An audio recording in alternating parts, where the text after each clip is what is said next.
Good afternoon, friends. Happy Tuesday sa inyong tanan din ha nga naminaw og nagduyog sa amo karong hapuna. Grabe Bisaya kayo. I am Connie and I'm guest hosting for Miss Maricel today. And with me as usual is Attorney Oscar Marno. Sir, mayong hapon. Hi, Con. May hapon. Good afternoon. And good afternoon, everyone. And wow, welcome to another episode of Overtime. This is a daily program that begins at about 1:30 in the afternoon for an hour or subject to overtime. And this afternoon, wow, we will attempt to take a glimpse sa life sa isang stand-up comedian, no?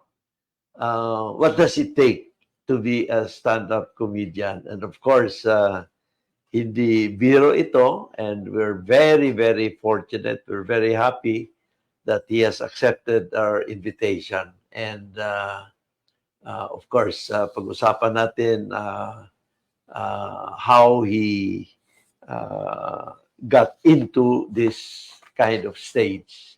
And of course, Con, please do the honor of introducing our very special guest.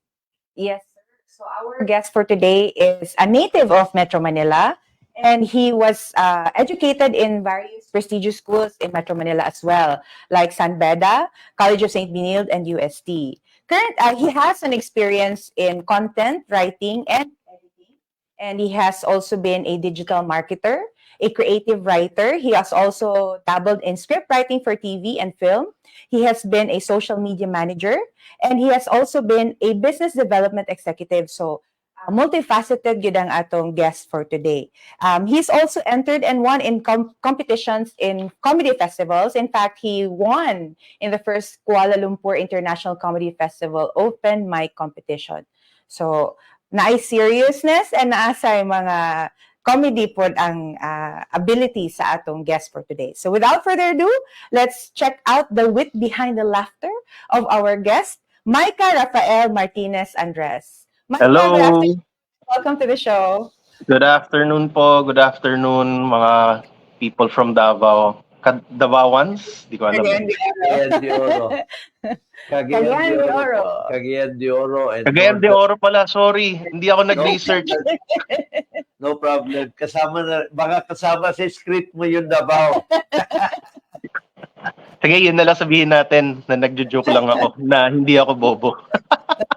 pero actually, Micah, dito sa Mindanao, the key cities are Davao and Cagayan de Oro. Although there are other cities like Jensan, Zamboanga, Butuan, Iligan, of course, Surigao City, and many others, no? Valencia and Malaybalay, and Tacurong, Cotabato City. Marami-rami na rin, mga close to 30 cities, but the key cities are Davao and Cagayan de Oro. And we are here in the northern part of Mindanao. Davao is on the southern part, no? And kumusta, Micah? How are you? I'm doing well, thank you. From what I understand, actually, Mindanao has one of the highest na GDPs sa Philippines. I have never been to any part of Mindanao, unfortunately. I lived in Cebu at one point, pero never pa ako nakakapunta ng Mindanao. I told your production assistant, game naman ako pumunta ng Cagayan de Oro. Pero wala naman ako na-receive na ticket, so I guess. Okay na tong Zoom. Sige, excited na ako, nag-impake na ako. Kukuha na ako ng visa. Hindi ko alam paano pa pumunta ng Cagayan de Oro? Yeah. 2 bus lang ata yan Isang araw na bus. Isang araw na bus. Oh. Sayang na na hindi ka pa napunta, but tama 'yon, Micah. Cagayan, Mindanao has 6 districts. 6 regions rather. Out of 17 regions in the country, 6 of these are from Mindanao.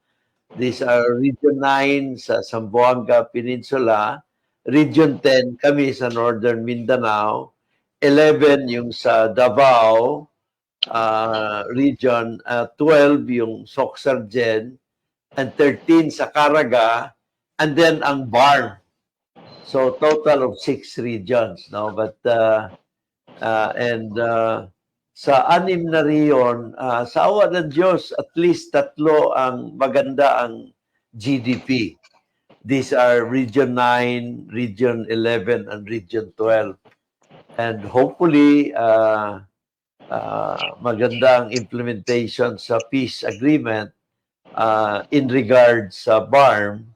And as we are able, yung kamit na natin yung kapayapaan that is lasting, sigurado bubulusok na ang Mindanao. Well, I understand na meron ka ring Visayan blood sa Cebu, sa mga Osmeña, Maika. Yes, pero medyo malayo po. Malayo naman, I think. Pero kay balo ka Bisaya? Kasabot ka sa Bisaya? Sabot ako, pero gamay ba?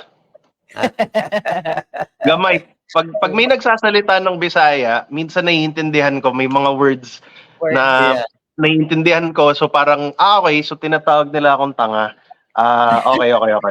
Gets. So naiintindihan ko in context. In context, I understand what people are saying, pero yan yung mga dili ako kasabot Bisaya, Manileño man ako. So, siyempre yung mga bastos na words, yung tinuro sa akin ng mga kaibigan ko, hindi ko na lang uulitin dito.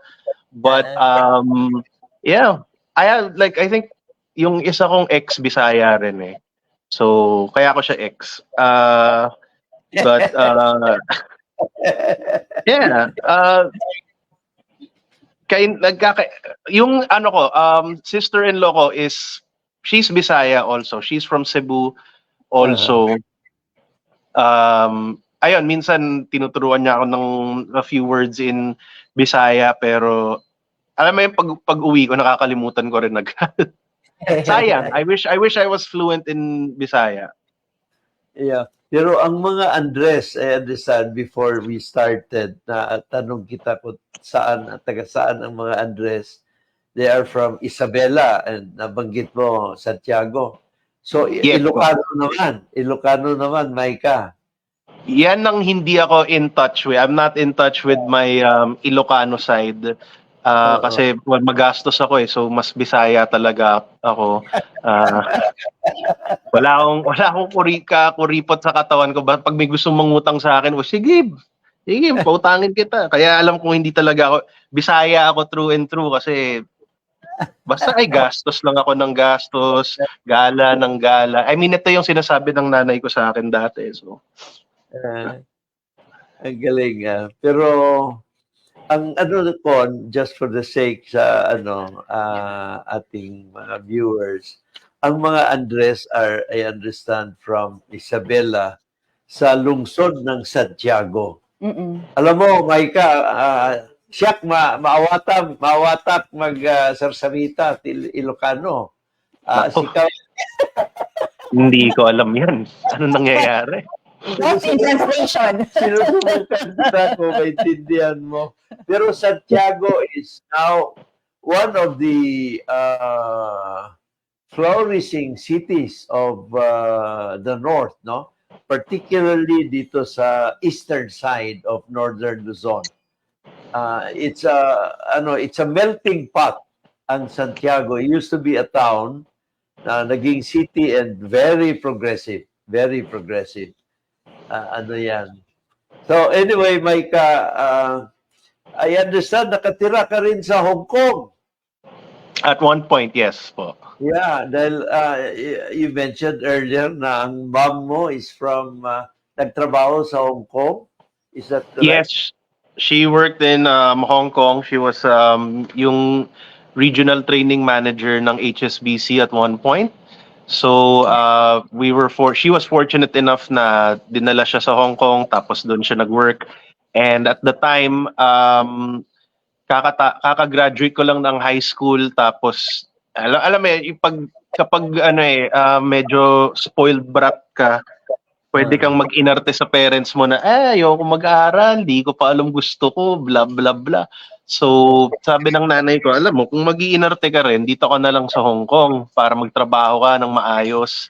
So, she brought me there. I studied for siguro 1 year, pero hindi ko kasi kinaya, attorney, na dapat English ang mode of instruction, pero dun sa school na pinasukan ko, binigay sa akin lahat ng modules in English, pero nag-discussion in Chinese. So, medyo hindi ako makasunod. So, sabi ko, you know what, I think I'll just magtatrabaho na lang ako. So, yan na nga. I worked a lot of odd jobs. I worked as a waiter,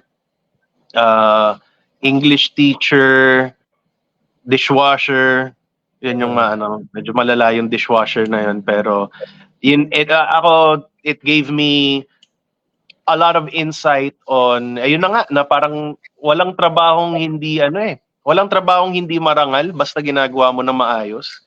Kaya doon talaga, I think doon rin na hone yung sense of humor ko, kasi kung maghuhugas ka ng pinggan for mga 10, 11 hours a night, kailangan may sense of humor ka, kung hindi malulungkot ka lang paggising mo eh. So you needed a sense of humor, and I had a group of friends there na lahat kami parang ganun, mga anak mayaman, pero hindi kami hindi na kami inispoil ng parents namin, so kailangan namin maghanap ng trabaho. And we all were having fun. So doon talaga I think na hone yung sense of humor ko, at least.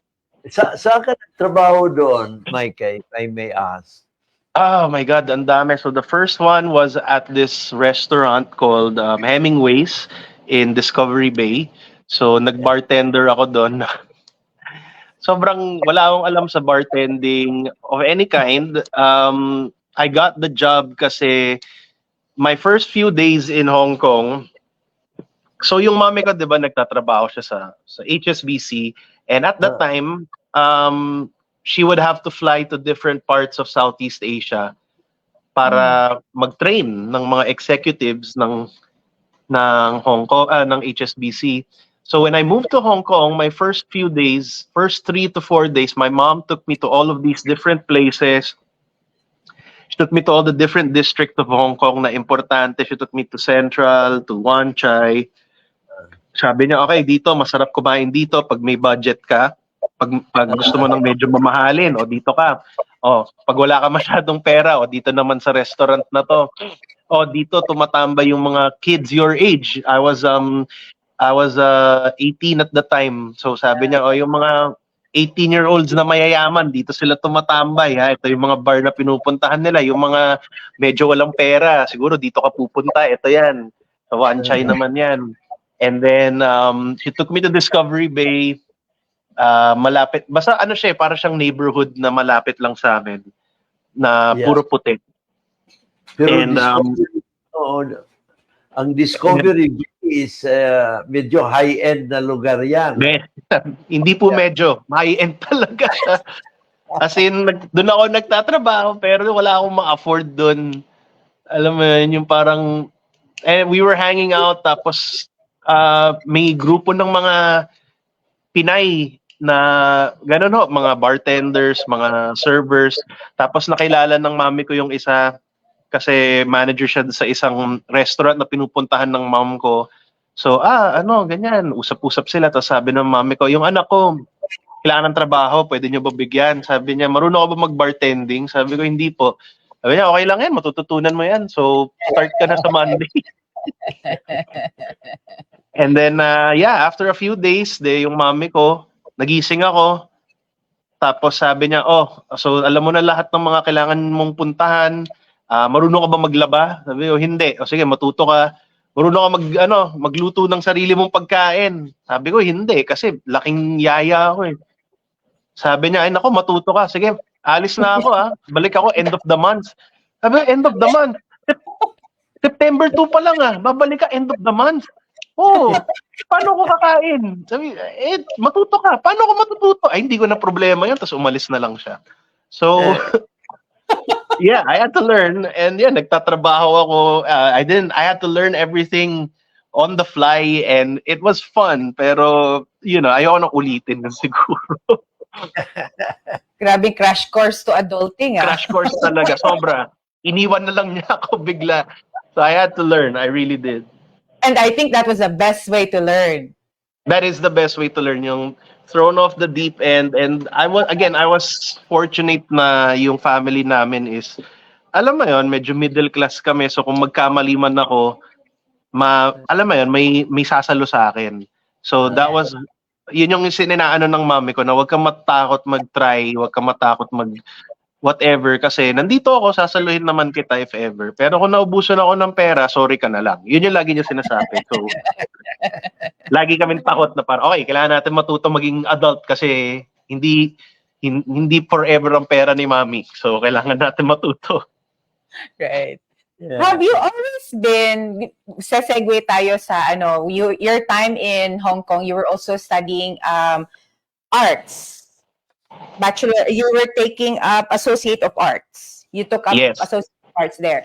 Have you always been interested in literature, writing, the arts, even when you were still in high school?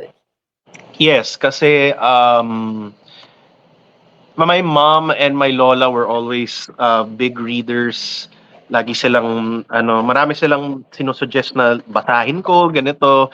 Laging libro yung gift ko nung bata ako, so parang medyo nakaka-bad trip minsan kasi 'di ba lahat ng mga friends mo, laruan, ganyan, ako book of poetry na parang siya naman sige. Pero so yeah, I was always interested in literature. At the time that I was there, I was studying arts, Associate of Arts, pero dapat tutuwa si attorney dito, philosophy pre-law. Akala ko kasi dati gusto ko maging lawyer, buti na lang hindi. Pero yun na nga, dahil nga mode of communication nila really was Chinese and I wasn't able to keep up. I decided to leave school na lang until I came back here. Tapos when I came back here, then that's when I decided, sige, I'll take literature. If I want to do law school eventually na yon, pero for now I think literature was the best way to go. So until ayun. Yeah, pero mataas ang standard sa Hong Kong University, Micah. Yes. I lived in Hong Kong. I worked there during the crisis years 82 to 86, and may mga kasama ako who were graduates sa Hong Kong U. And maganda, in fact, sa Hong Kong, kunti lang ang mga college graduates, that time. And kung marunong ka lang sana ng Mandarin, that would have been a very, very good opportunity for you. Alam mo, attorney, that is one of my regrets rin na hindi ako natutong mag-Bisaya, tsaka hindi ako natutong mag-Cantonese. Cantonese or Mandarin, sayang talaga. Ang alam mo lang siguro, Maitan. Marunong ako magbilang in Cantonese, so ganyan-ganyan ka na lang. Pero yung Bisaya ko nga, hindi rin ako marunong magbilang. Usa, duha, tulo, ayun lang, hanggang dun lang. Ayun lang, usa, duha, tulo. Tapos papaluin ka na. So, nakuha mo yung accent ng Bisaya, Opo, dun galing ang takot ko Yeah, dahil pero hindi naman lahat ng Bisaya mararagsa magsalita, no? Kaya hindi naman, not at all. Marami ring mga malalambing. Malumanay. Ang Cebu is generally malambing. Kaya honestly ako mas gusto ko talaga mas gusto ko mga Bisaya. Sorry kung racist to or not. I don't think so, pero like ang mga Bisaya kapag nagkwento ang Bisaya, full production, 'di ba? May mga actions, may mga voices, may Yes. sound effects. Yan ang gusto Ah. kong kwento. Pag nagkwento ang Bisaya, makikinig ka talaga kasi ang sarap magkwento ng Bisaya. Ayun na nga, malambing pa. Tapos, pero minsan maragsa, pero malambing. Mga Ilocano, pag nagkwento, kuripot rin sa words eh. Kaya parang, magkwento ang Bisaya, anong ginawa mo today? Nako, pumunta ako ng mall. Layo, layo. Kay layo ng mall. Punta man ako. Ay, kamahal dito sa Maynila. Nako, gaganyan na yan. Pag Ilocano yung tinanong mo anong ginawa mo today? Wala naman. Punta ako ng mall. Okay na yan. Kaya mas gusto ko Bisaya talaga. Yeah. Sorry Pero- kung may mga Ilocanong nanonood, mahal ko rin kayo pero Hindi, Ilocano blood ka hindi mo maiwasan yan pero ano rin, alam mo, mga Ilocano, mga ano rin yung, of course, yung mga pagkaing Ilocano. I ayun don't na. know. Doon sila bawing-bawi sila sa pagkain Ilocano. Bagnet When na you- Ay, my gosh. Super. Bawal na ako dun Magnet na kare-kare. Oh my God. Oof, ang sarap. Shit. Yeah. Micah, when you came back here in the Philippines, it seems you took quite a while to find your stride when when talking about your degree. Pero you attended several schools, but what made you decide to settle on yung course that you actually finished, BA Literature? Again, like I said, I was always interested in literature, and actually, before I came back here, the ones I was choosing were between literature and journalism. Pero at the time, I figured na sige, mag-literature na lang ako. Kasi parang yun talaga yung mas gusto ko. Gusto ko nang nagbabasa, gusto ko yung ina-analyze yung mga binabasa ko. And actually at one point when I came back, I was gonna enter the army for some reason kasi I was 21 years old ako noon, 'di ba? Medyo wala akong direction sa buhay. So, sabi ko sa mami ko, papasok ako ng AFP, magpapasok ako ng army. Sabi ko. Awa lang siya, sabi niya, mag-test ka muna sa UST, tapos kung lumabas yung exam ng UST bago yung exam mo sa Philippine Army, yun na yung pasukan mo. Sabi ko, sige. So, thankfully, nauna yung sa UST. So, kasi feeling ko kung nagsundalo ako, nagjo-jokes lang ako dun sa army. Baka mabugbog lang ako doon.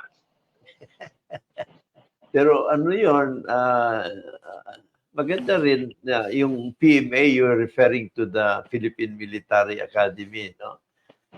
Or yung PNPA. Maganda rin ang training doon. Pero Micah, anong circumstances that led you to yun sa being a stand-up comedian? Growing up kasi, ako recently ko rin lang na siguro realize, nung tumatanda ako, yung lola ko sobrang nakakatawa talaga yung lola ko. Kahit hindi siya nagjo-joke, like the way she talks about people, she's very candid. Tapos yung pagka-candid niya nakakatawa. So that I was always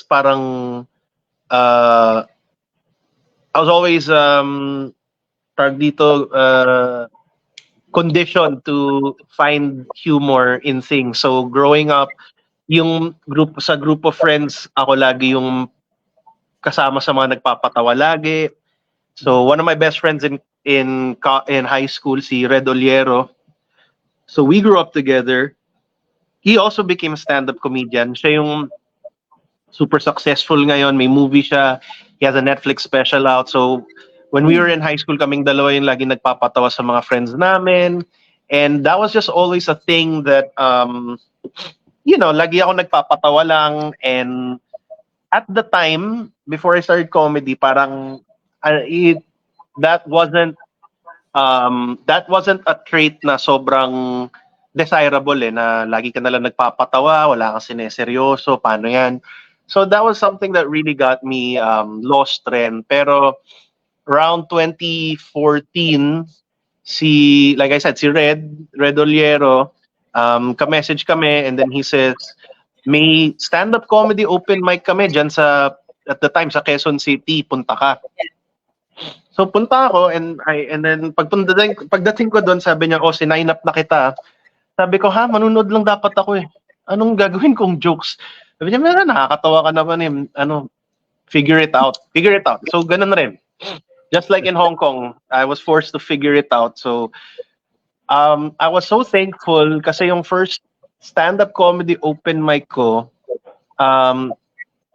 at the time, hindi pa masyadong kilala yung stand-up comedy. But when I did my first time, the people in the lineup ngayon, they're big names in stand-up comedy. Ayan, si Red Oliero, Victor Anastasio, GB Labrador, James Caraan. So these people were the ones doing open mic at the time. So nung umakyat ako on stage, the audience was very, very forgiving. So I did my jokes. Ang lakas ng tawa nila kasi nga, the whole night na sila pinapatawa. So very conditioned na rin sila.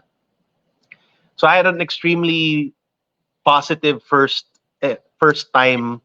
And I haven't stopped since. So since 2014. So 10 years na this year. Galing. Nung una, I had, well, I don't know if I'm the only one who has this parang mindset. When I first heard kasi about stand-up comedy, it was not here in Cagayan de Oro, but it was in Manila. And most of the paano ba yun, comedians were parang paano ba to?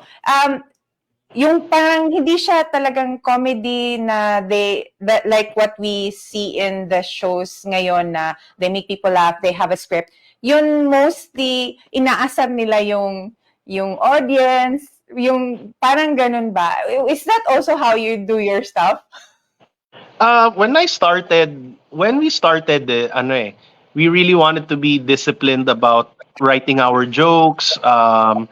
May format kami na ginagawa, how to perform it properly. And that's how most of us started talaga, na parang ganun dapat yung training mo, ganun dapat yung discipline mo, na ganito ka magsulat ng joke, may premise, may setup, may punchline, ganun ka lagi.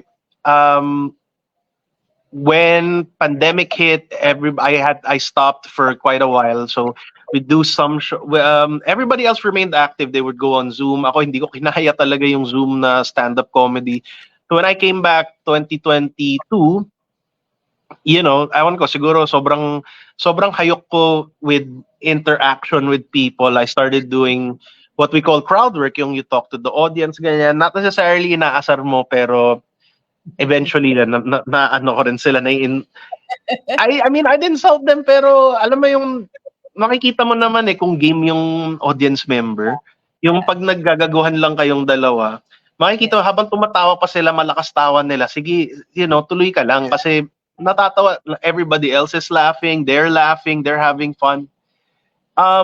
That is one of the not misconceptions, that is one of the types of comedy we see sa Pilipinas, yung okrayan ba. So that was what was very prevalent before. Ngayon, yung itong tawag nating point of view stand-up comedy, yung ginagawa ng Comedy Manila, they're the ones na magkukwento on stage, and may premise, may punchline, which isn't to say though that na pinanood ko rin yung mga okrayan comedians, and sila, grabe rin yung discipline nila. May sarili silang disiplina. And I 100% sobrang respected yun sa nila. Kasi kami, pag nag-comedy kami, syempre may house rules na, guys, huwag kayong manghekel. Keep your voices to a minimum lang. Yung mga okrayan na comedians sa mga comedy bar, my God, like, sinusubukan nila magpatawa. May mga lasing sa audience na, umalis ka na dyan! Umuwi ka na! Diba? And but they take it. They take it. Tapos gagawa sila ng nakakatawang joke. And then the people in the audience, they make it their mission for the night. Pagtripan yung comedian on stage na parang, putya, kung ako yan, nagsuntukan na kami. Kasi pikon ako eh. Tapos, on stage ako, hoy, tumahimik ka dyan. So, I respect that, and I also see the humor in kind of like interacting with your audience. So, you know, I try at the very least. I try to find that balance between you're sort of like you're making fun of somebody, pero they're still having fun, and mahirap yun, mahirap i-balance, pero you try to find it anyway. Yeah.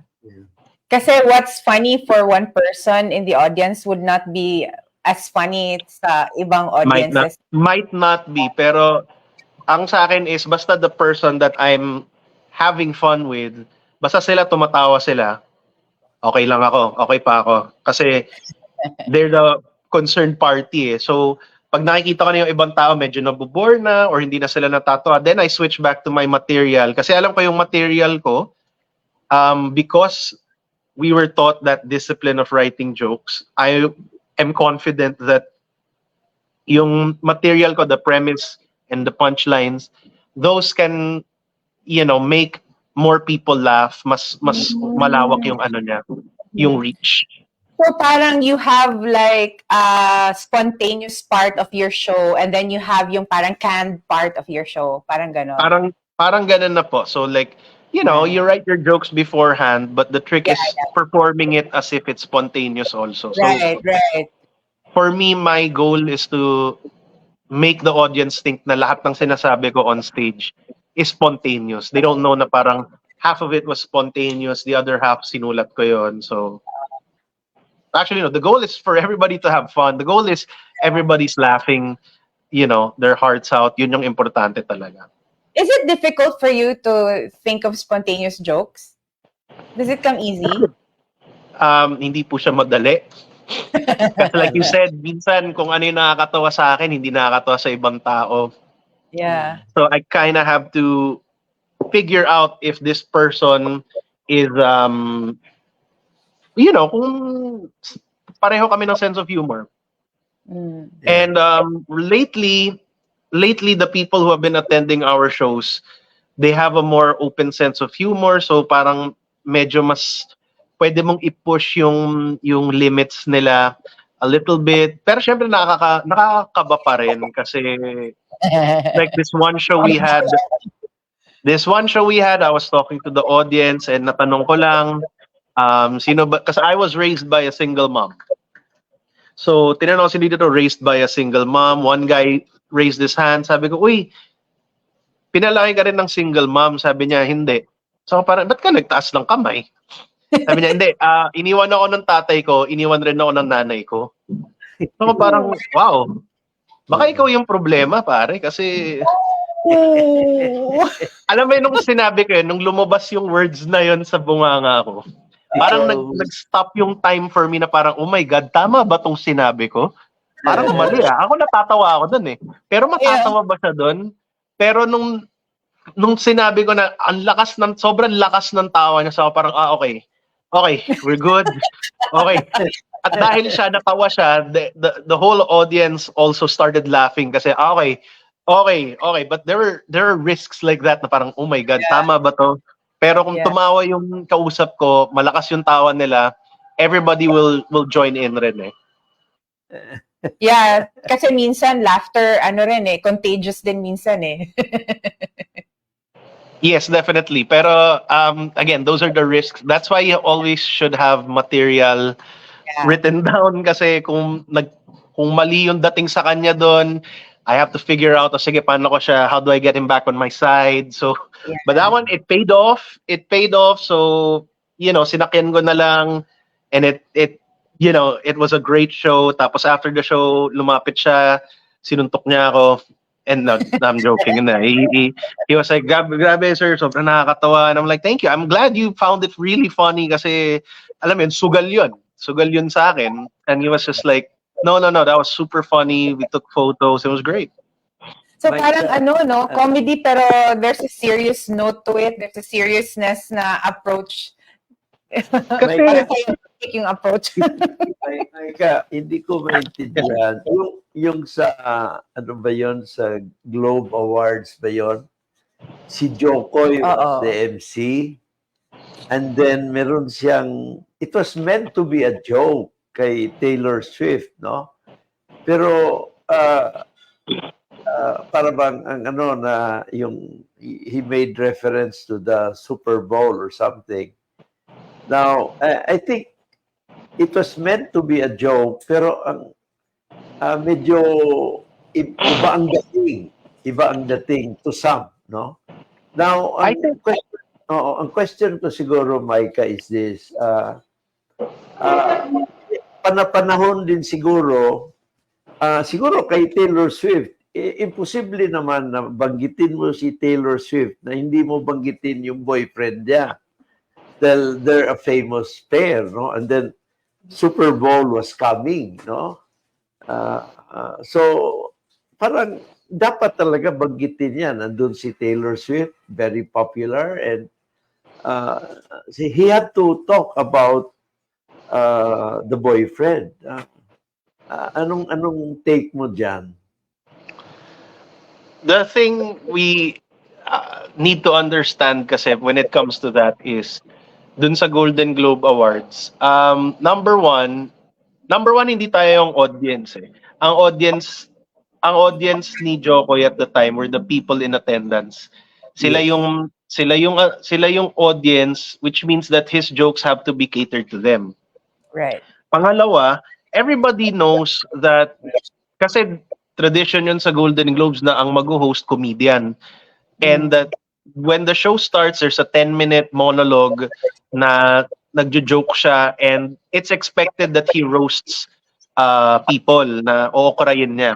That's the expectation of you as a comedian hosting the Golden Globes. So everybody knew that these are all jokes. The problem was, and you know, some people get mad at me for saying this, the problem was hindi nakakatawa si Jokoy nung time na yon. When they showed Taylor Swift's reaction to his joke, sa akin, as a comedian who has performed so many times on stage, maybe not as much as Jokoy, but I've definitely have my experience also. Alam ko ang itsura ng audience member na hindi natawa sa joke mo. Yeah. And honestly, yun yung vibe sa akin na nag-joke si Jokoy, and when I heard the joke, parang okay lang, a little shallow, but what do you expect? 10 days lang yung preparation niya. Okay. And then they cut to Taylor Swift na parang ganun rin. Pareho kami ng mukha nung time ni Taylor Swift na parang inom na lang tayo kasi parang hindi funny. Micah, nandyan na rin tayo. A few years ago, yung sa Academy Awards naman, yung si Will Smith, di ba? Oh my God, oo. Yan yung sinabi mong dapat monologue, no? Ngayon ko lang nakuha yan.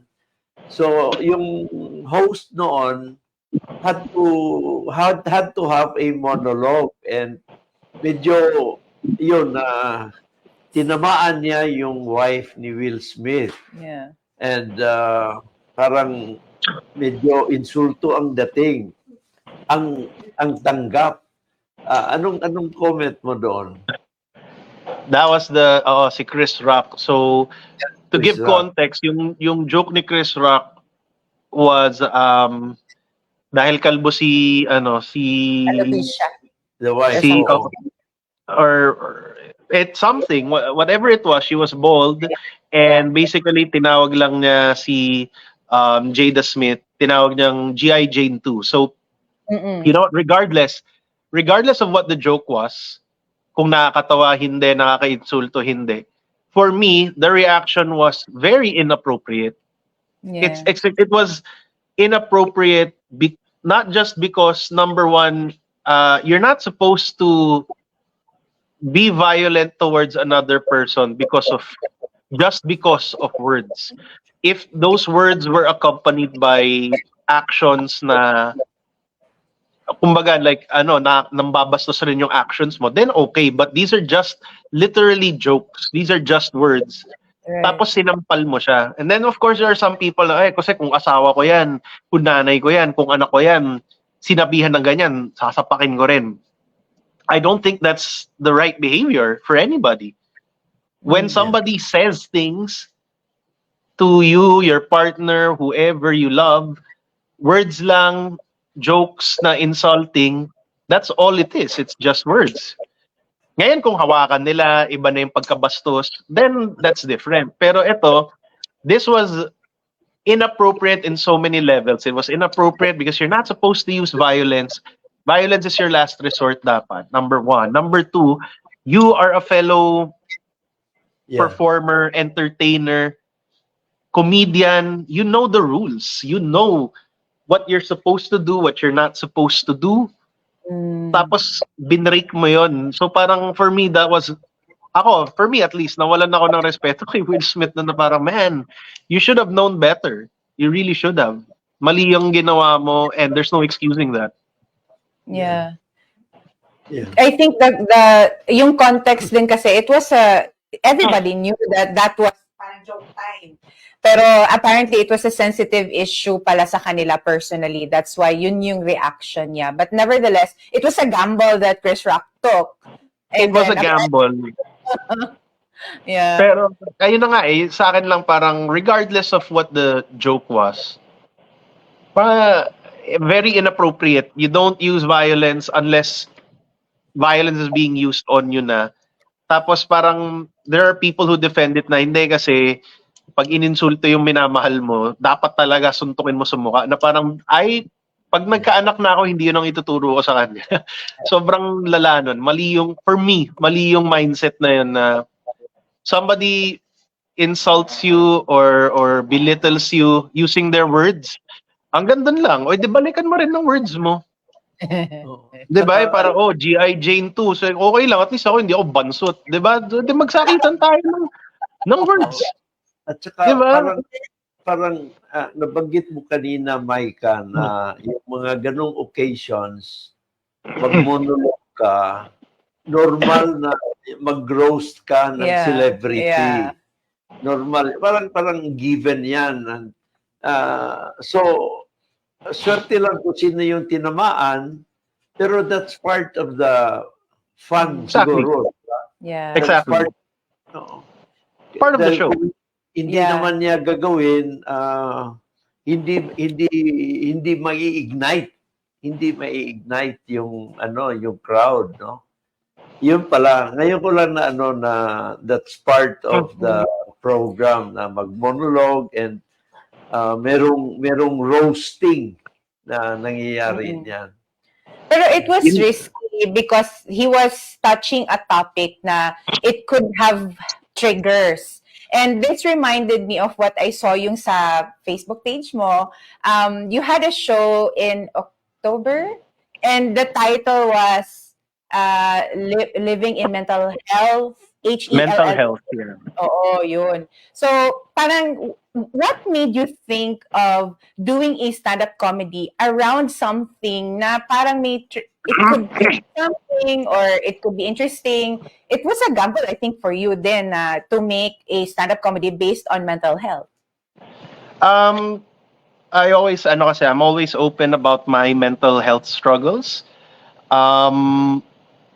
So when I was 17, I was diagnosed with severe depression. Tapos, nung last year, I was also diagnosed with ADHD. So that was always something na parang I grew up with. That was something like, when I was growing up, mental health was not something that you talked about. It was very much kinahihiya yan. The fact that I was seeing a psychiatrist, parang, yan, medyo sira ulo talaga to si Maika.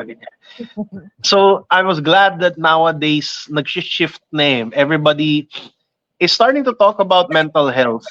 So ako, like, I chose that topic because number one, it was very close to me. And number two, I feel like we should be talking about it. It shouldn't, kumbaga, tama po kayo na it was a gamble kasi some people might not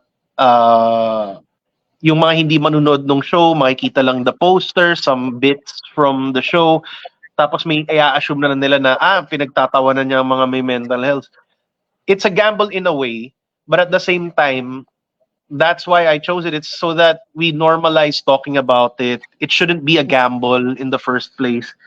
Na parang mental health is not obviously something to belittle. Mental health is something that we can laugh about. Kasi ayan yung poster. Sobrang ganda ng poster niyan kasi it was my friend Josel Nicolas, he's a comic book artist. He was the one who made the poster, and Josel and I, we've worked together before, so he knew exactly the kind of vibe I was going for. May buhok pa ako niyan, so that's the best part. I think that's the best part. May buhok pa ako niyan. So those are my openers kasi Andren, Aldo, Alexio, Josel, Isa Villaverde. So they're all really, really amazing comedians who are really killing it in their career. Sana hindi sila nanonood kasi ayoko marinig nilang kino-compliment ko sila. But I think those people, and especially si Andren, Aldo, Isa, Alexio, Josel, I think they're the kind of comedians you need to watch out for kasi they are really kind of they're really killing it. So that's good. Yeah. Kasi I think parang naging advocacy mo na rin siguro, ano? Kasi it's something close to your heart and yun, you're trying to make it, not really make light of it, but make people understand what it's like to have mental health issues. Yeah. And I think kasi a lot of people still iba pa yung mindset natin when it comes to jokes eh. Kasi parang at least sa Pilipino, pag sinabi mong joke, it's meant to belittle something. You're taking a topic tapos minamaliit mo, which I don't think is always the case. I think when you find humor in something, you're not necessarily making it less. You're making it light, like you said, na parang, ayun na nga, depression is not something to laugh about. If somebody is depressed, you don't laugh at them, but you laugh with them.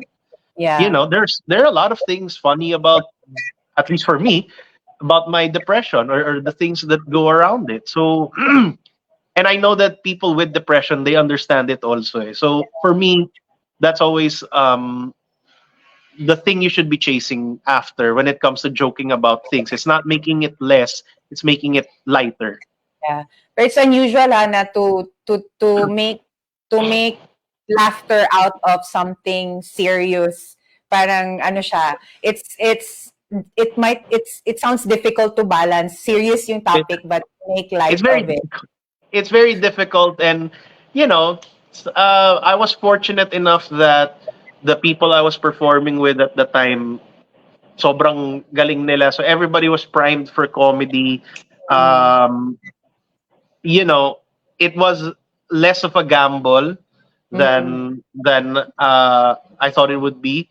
And it was easier at the time to balance it out kasi nga everybody was doing such a great job of making people understand that we're not here to make fun of people with mental health problems. We're here to laugh at mental health problems in general because they can be funny. Yeah. And I think it also takes for me, I think it takes a cerebral crowd to understand the jokes eh. Not just any kind of crowd. You know, different kinds of humor, different kinds of people. Yung iba, they find slapstick comedy hilarious. Yung iba, they find the more cerebral comedies more humorous. So I think yung audience na who would find that show very, very funny would be those na parang cerebral kind of humor yung type nila. Actually, you know what's funny is I used to think that way na parang kasi itong mga tao slapstick gusto nila, itong mga tao na to gusto nila cerebral ganyan, but in my experience if nakakatawa yung comedian, tatawa talaga yung tao kahit ano pa yung brand of humor nila. So I've seen comedians like yan, si GB Labrador or si Victor Anastasio na magkaiba yung style nila of humor, but I have seen them perform at different venues of varying types of audiences. Pero ang lakas ng tawa ng audience nila kahit saan mo sila ilagay. That's my goal also na parang I want to be the kind of comedian where you can make anybody laugh. Mahilig ka sa slapstick, okay lang, papatawanin pa rin kita. Gusto mo ng mga cerebral or matalinong jokes, okay lang, papatawanin pa rin kita. So yun yung, for me, that's the ultimate comedian goal. Make anybody laugh. Ano yung general feel of the audiences here I think you've also performed outside of the Philippines, right? Yes. Ano yung difference ng audiences in terms of their sense of humor? Pag live audience, there's not much of a difference kasi I think humor is one of the most universal things. You know, it's something that all cultures share. And pag nakakatawa ka, doesn't matter what audience you're in, matatawa ka talaga eh. Kasi I've performed in Singapore, Malaysia, Hong Kong. I performed in South Korea, tsaka sa Europe. And I'm watching the comedians there, and the really good ones, ako ang lakas ng tawa ko. Even though like when I was performing in Europe, sa Hungary, nag-English sila pero Hungarian topics, pero nahanap nila yung parang common.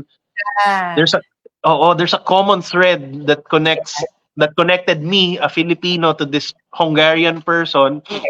Sobrang lakas ng tao. May mga banu rin syempre na parang walang kwenta yung mga jokes nila. Pero the exceptions prove the rule na if you're funny, you're funny. Doesn't matter where you are, doesn't matter where you're from. Nakakatawa ka. Online magkaiba. Online ang Pilipino, sobrang sensitive nila. Parang ganyan, sabihin mo lang na parang naglolokohan tayo tungkol sa Bisaya, pero for sure somebody online is gonna be like, oh, ayoko sa ganyan eh. Ganyan eh. Parang, di mo papanoorin. Sus, ganun lang kasimple. Nagagalit ka agad eh. But I think we are sensitive. Kasi going back to Jokoy, ayun na nga eh, parang sabihin mo lang parang, hindi nakakatawa yung set ni Jokoy. Biglang, hindi, wala kang Pinoy pride, blah, blah, blah, ganyan, blah, blah, blah. Parang sinabi ko lang, di siya nakakatawa. Di ko sinabing basura yung karir niya. Sinabi ko lang, di siya nakakatawa nung people have bad days. People have bad days. Yeah, di ba? So parang, calm down. We can disagree. Alam mo yun? We can disagree. Yeah. And then yun nga, yung reaction kasi sa online, you can't control it. They have the power of the keyboard. So you can't stop them from giving their reaction. Honestly, I don't want to stop them. Natatawa lang ako minsan talaga sa mga reaction ng mga tao. Parang, I want to go, like, shook to the core sila na parang, so just close the window. Okay lang yan. Pero hindi naman siguro masyadong, it's not difficult na papatawanin ng mga Pinoy kasi Pinoys are, parang, feeling ko yung mga Pinoys ang daling papatawanin eh. I think that's what makes Filipinos, ironically, yun yung kaya mahirap rin patawanin ng Pilipino. Kasi madali tayong patawanin. So ang standards ng Pilipino in terms of humor, medyo mataas. Yeah. Like I know that sounds strange, pero mas mataas ang standards natin kasi kapag nag-joke ka, kunwari may nasulat ka, and just because we write our own jokes doesn't mean na hindi siya nagawa na before. Sometimes 'di ba, akala mo sobrang original na sinulat mo. But then it turns out somebody from 19 kopong-kopong gumawa na ng joke na yan. So minsan gagawa ka ng joke tapos yung sinasabihan mo ng joke, sabihin, narinig ko na yan eh. 'Di ba? Yung kalabaw, tapos may ganyan, ganito, tapos parang no? So mataas ang standards of humor ng Pilipino, maniwala kayo. Maano tayo, we are so much smarter than we look. Pero grabe, matalino ang Pilipino, marami tayong alam. Di lang natin pinapakita in a lot of things, pero pagdating sa humor, dami biglang expert ng jokes ha. Galing nyo Micah, bumoto kaya kayo ng maayos. let me digress for a while, no? Yes, sir. Merong mga comedians sa movies, comedians sa TV shows, what makes a stand-up comedian different from comedians in movies and comedians sa TV shows? I think I think a lot of people might disagree with me on this, pero for me, mas importante yung authenticity kaysa sa originality. Kasi there are some, I feel like, ang sa akin kasi, ang goal ng stand-up comedian is to make people laugh. It's not to, you're not supposed to go on stage tapos, alam mo yun, parang papakita mo lang kung gaano ka kagaling magsulat ng joke. Ang galing-galing ko, no? Sobrang galing ko. Yung parang, bakit, di ba ang goal natin is magpatawa ng tao? Paano kung maganda nga yung pagsulat ng joke mo pero hindi naman nakakatawa? So, for me, when you're authentic, when you find, being authentic in comedy means yung mga jokes mo, pati ikaw natatawa ka. The reason you're telling this joke is because you want to share, excuse me, that sense of humor and amazement that you felt, you give it to the audience. I think that's what you're supposed to do. Kunwari, ayan, like we mentioned kanina, yung mental health. There are some things about it that I find funny, and I want to share it with my audience because I feel like they will find it funny also. So that's what I mean when I say mas importante yung authentic ka, because if you try to force the humor, minsan hindi talaga, it's the exact opposite, nakaka-insulto na lang ka. That's what makes a comedian different, for me at least, is if they are able to joke about things that are authentic to them, that are real to them. I think that's why then yung mga jokes ni Jokoy patok na patok kasi a lot of people can relate kasi yung jokes niya, it's more on his about his mom, about being a Filipino in the United States. Ang daming nakaka-relate eh. I think that's why his jokes are parang patok na patok kasi a lot of people can relate.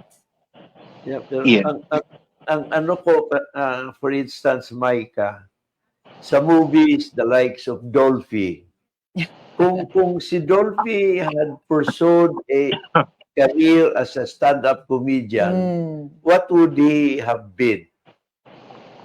Today? Reading mo lang. Ang reading mo lang. Honestly, I Please. grew up watching Dolphy movies also. One of my favorite gags was nakalimutan ko na yung title ng pelikula eh, pero cowboy siya. Tapos may na-encounter siyang American na cowboy, puti. Sabi ng American cowboy, "Can you do this?" Muha siya ng silver dollar. Inanon niya sa ere. Binaril niya. Pag landing nung coin, butas sa gitna. Proud na proud yung puti. Sabi ni Dolphy, "Nako, kaya ko yan."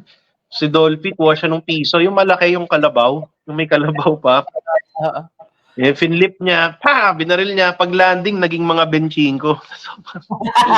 So, yung bata ako, tawan-tawa ako doon. Parang, ang stupid nito. And I think, there was a discussion before, I think when Dolphy passed away, there were people debating it na parang, comedian ba talaga siya? Hindi naman siya yung nagsulat ng jokes niya.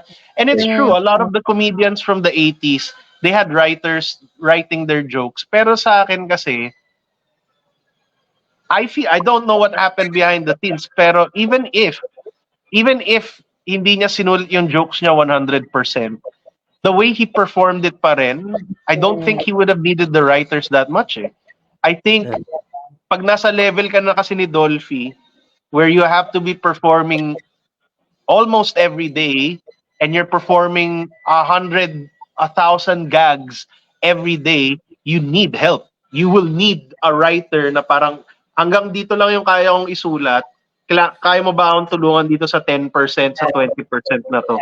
Kasi, it's impossible for somebody that funny to like not put his own authentic take on it eh. Kasi even if may ibang nagsulat ng joke mo, ikaw pa rin, paano mo i-perform yung joke na yan? The delivery din. I think definitely. Iba pa rin. Yeah. Yeah. So I think he would be a great comedian kung ngayon siya nag-umpisa. Sobrang galing niya. Gawin niya yung benching ko ulit. Grabe. Wow. Imagine ko na, natatawa na ako. How Diba? much ko nakita ko talaga Ano, yun. sinusubukan ko nga hanapin sa YouTube, hindi ko mahanap eh. Parang, that was super funny though. Yeah. Yeah. Anyway. Yeah. Malakas din ang acting, di ba? Kahit sa stand-up comedian, acting is also, dahil madi-deliver mo yung joke, you need to do some acting. Yeah, I feel like that's very important nga eh, na parang kasi who you are as a person is different from who you are on stage. Magkaiba silang mga tao na the person on stage, that's an exaggerated version of you off stage. So kailangan mo pa rin i-act out yung sarili mo. So I think a lot of people don't understand that eh, na kasi nga dahil nagjo-joke ka lang eh. Yeah. Pero hindi rin biro, hindi rin biro dahil syempre lalo na pag live ang audience, no? Yeah. oh, definitely. Anyway, meron tayong mga clips, Micah. Subukan natin and then probably you can comment to as we're done. Okay. Napanood niyo na po ba, attorney, itong mga clips na to? Honestly, hindi pa. Okay lang, sige. We'll see your reaction. Sige, can we try the first clip? Somewhere. She told me na gusto niya sana pumunta but she's very insecure. So parang, oh, that makes sense na doktor kita. So, you know, she's a good doctor. But ako confident yung psychiatrist mo. Parang, hindi, that's not for you. Kaya mo yan, pare. Mindset lang yan. Suicide? Wag. Pampakla yun. Ang galing ka. Ito yung mental health. Yeah. Yeah. Kasi dapat pupunta yung psychiatrist ko dun sa show namin, pero yun na nga, because of like professionalism, sabi niya, no, hindi ako pwede pumunta sa ganyan. So yun na, that was what the joke was about. Yeah. Tapos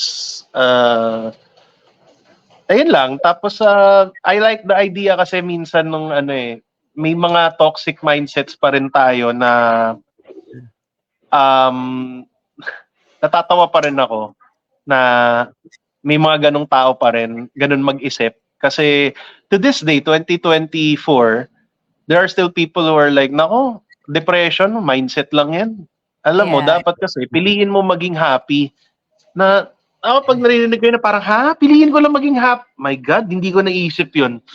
Subukan ko kaya, magic, hindi na ako depressed. Di ba? Parang natatawa ako sa mga kabobohan na gano'n. Panga. Micah, there's another clip. Panoorin natin. Alright. Ito. The same way, pero I went into alam niyo yung Chicken Bacolod? Masok ako and 90% of the restaurant, puro mga Muslim. You see? Ako sinasabi. Pero ganyan yung reaction ko, di ba? Parang, oh. And I had to stop kasi parang like, why am I reacting this way? Diba? It's not weird kasi Chicken Bacolod would be weird kung samgyupsalan. Diba?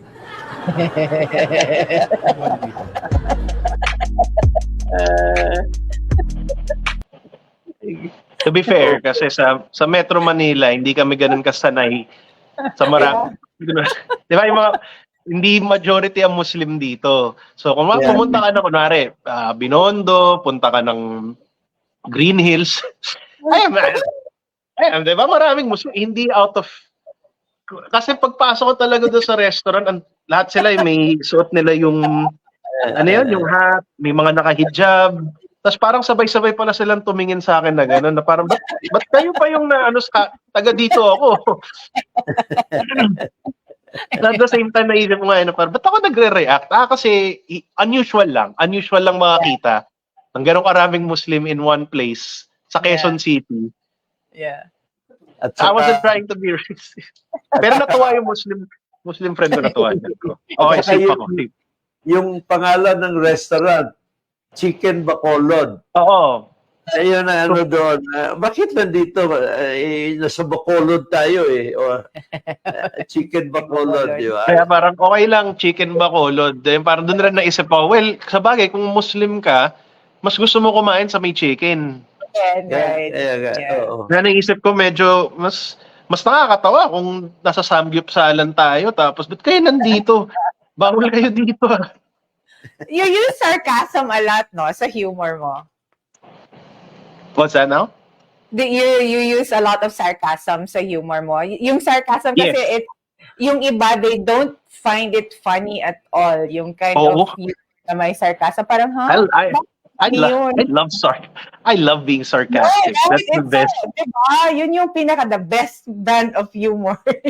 For me, and I'm glad you agree, kaya pag may namimita ako isa pang sarcastic na person na parang, katribo ko to. Ayoko ng mga taong masyadong seryoso. Parang sineseryoso nila masyado yung sarili nila, buhay nila. Parang, pamasahe ka.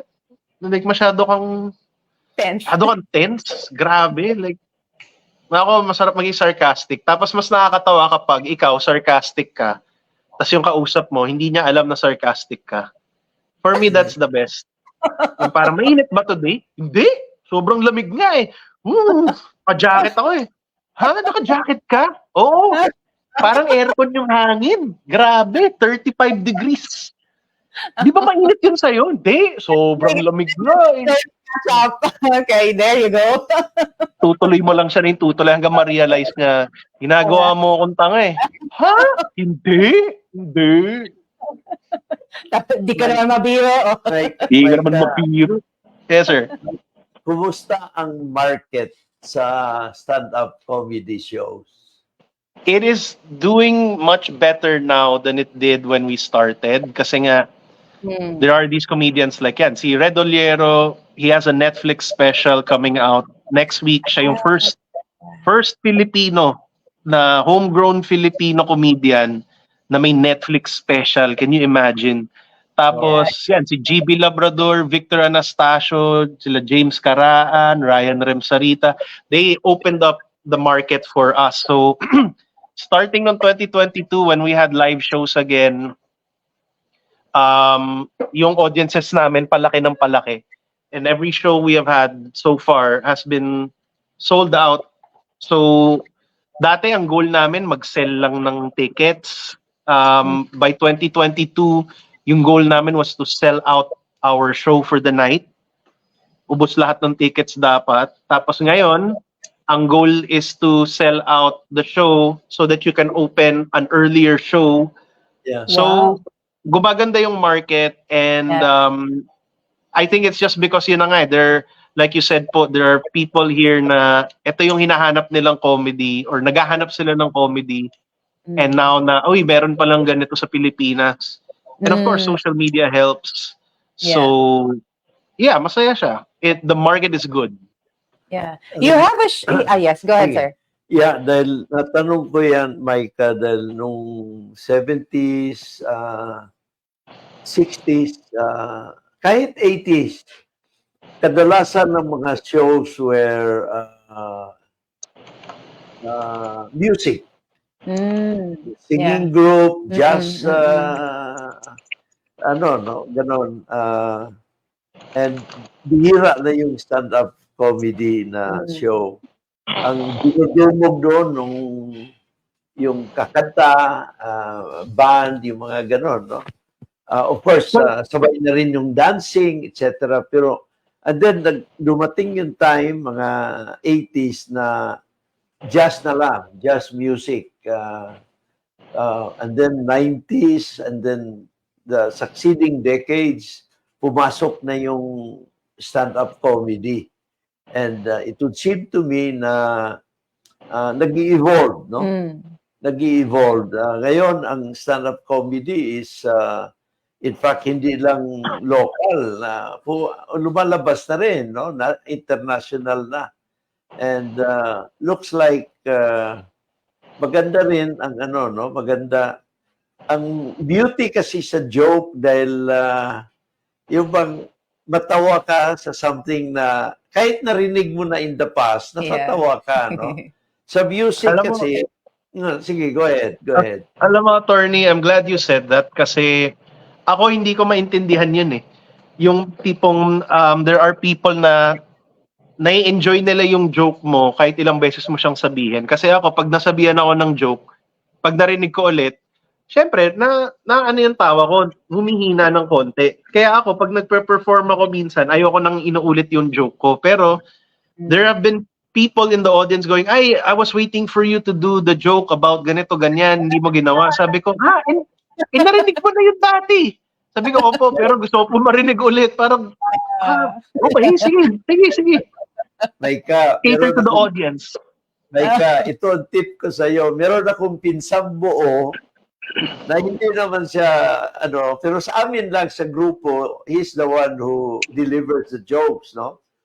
Pero yung joke niya, na-deliver na niya 100 times, nagtatawanan pa rin. Kaya nga eh, so ako, I'm trying to change my mindset on that rin. Be conscious with that, na kailangan original, no? It's your delivery. Yeah, It's Minsan your delivery talaga eh, no? Yeah.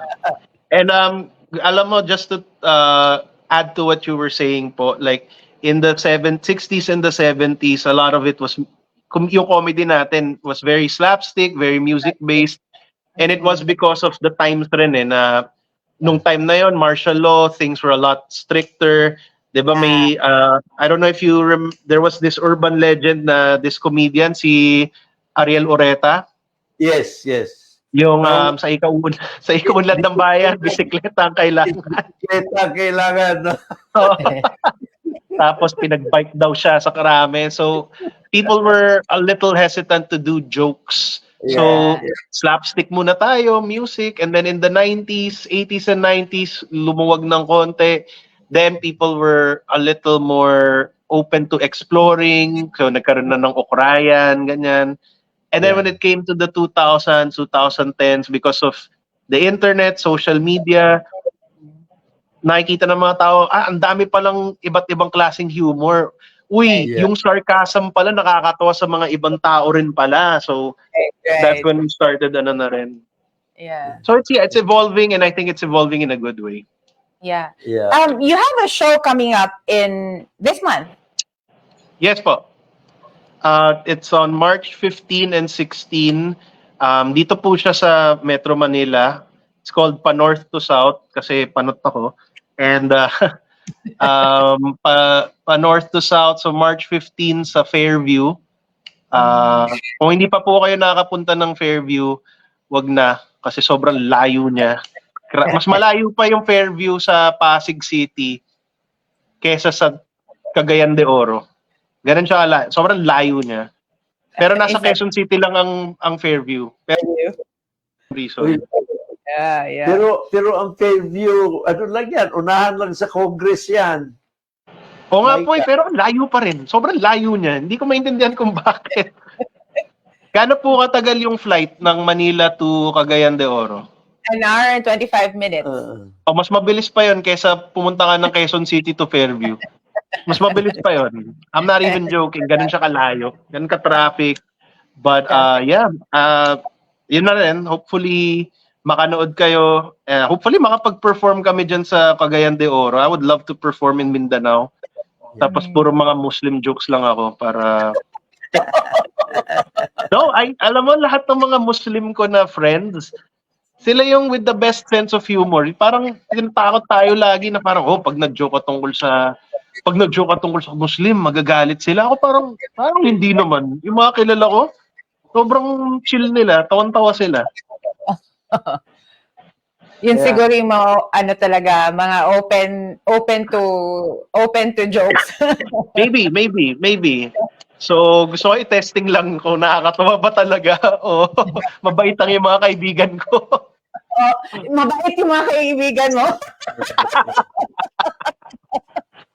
Ganoon natin. One day makakapunta ako sa Cagayan de Oro, sasabihin ko, hindi, kaibigan ko si Attorney Oga Moreno. So, hindi yun, live yun, hindi siya streamed. No, it's live. It's live, so mas masaya siya pag live. So, yeah. It's running from March 15 onwards. March 15 to 16. Pero ka rin Mali BF. mali yung pag-schedule ko nun kasi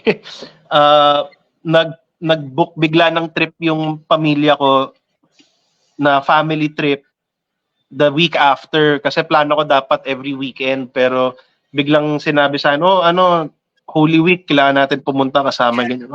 Sayang, kalimutan ko yun Holy Week nga pala. Yeah, Holy Week. Right? Meron ka ring BF Homes doon, Paranaque. Meron po sa March 16 naman. Kaya pa north to south. Okay. Yes, very witty. Oo. Okay. Ang ganda, ang galing, Yeah. galing. And it's a one-man show, Micah.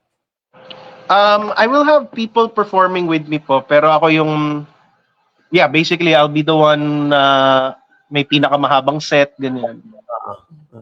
Ilang minutes ba yung isang set? If you're headlining the show dapat nasa you wanna make it your money's worth kasi you have a paying audience, you wanna give them a good time, so at least like 45 minutes to an hour.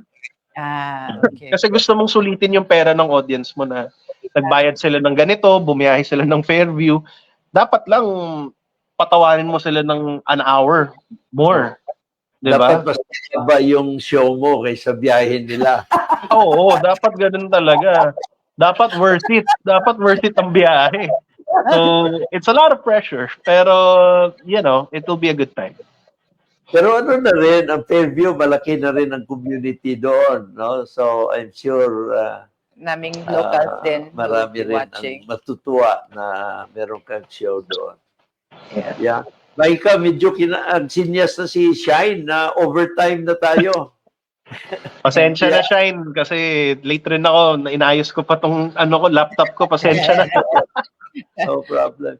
Now, can we ask for your parting message, Maika? Hindi ka pa nakapunta sa Mindanao, no? Pero yun, I'm sure na hopefully soon you'll be coming over and see for yourself the beauty of Mindanao. Basta protektado ako ni Attorney Oka. Pupunta ako dyan. Magjo-joke ako tungkol sa lahat. Bisaya, Muslim. Tignan natin kung nakakatawa talaga ako or mabait lang mga kasama ko.